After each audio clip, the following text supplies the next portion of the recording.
Thank you sir. அடுத்தபடியாக தயாரிப்பாளர் திரு விஜயமுரளி அவர்களை பேச அழைக்கின்றோம்.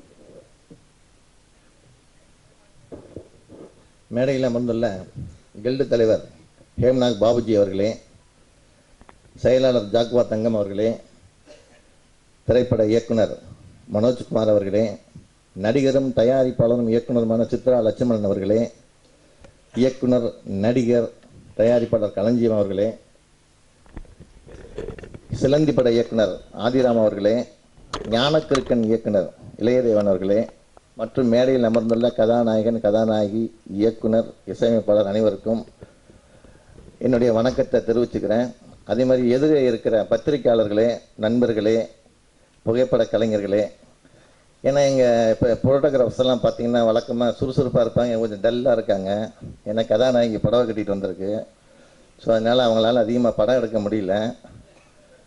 ஏன்னா அரசியல்வாதிகளுக்கு வந்து கூட்டத்தை கண்டா பிடிக்கும், போலீஸ்காரனுக்கு கூட்டத்தை பார்த்தா பிடிக்காது.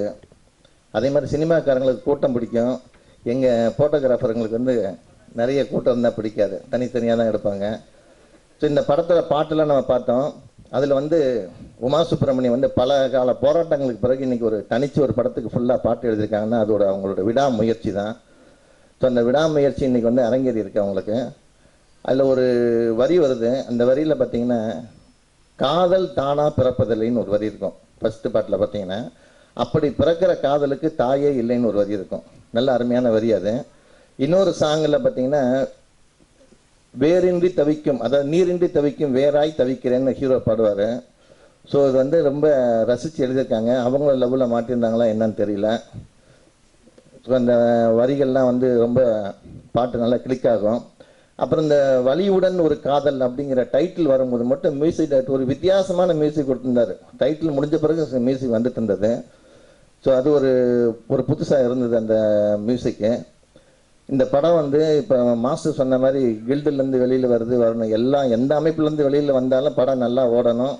அவர் செக்ரட்டரியாக இருக்கனால கில்டுக்கு ஒரு தனியாக ஒரு இம்பார்ட்டன்ட் கொடுத்து பேசுகிறாரு. அதே சமயம் அவர் தயாரிப்பாளர் சங்கத்திலும் செயற்குழு உறுப்பினராக இருக்கிறாருன்னு மறந்துட வேணாம்.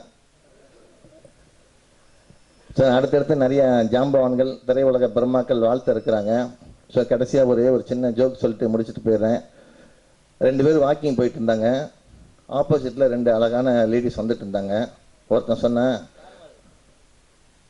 அவங்கவுங்க கனவு கண்ணிகள் மாதிரி வந்துட்டு இருந்தாங்க.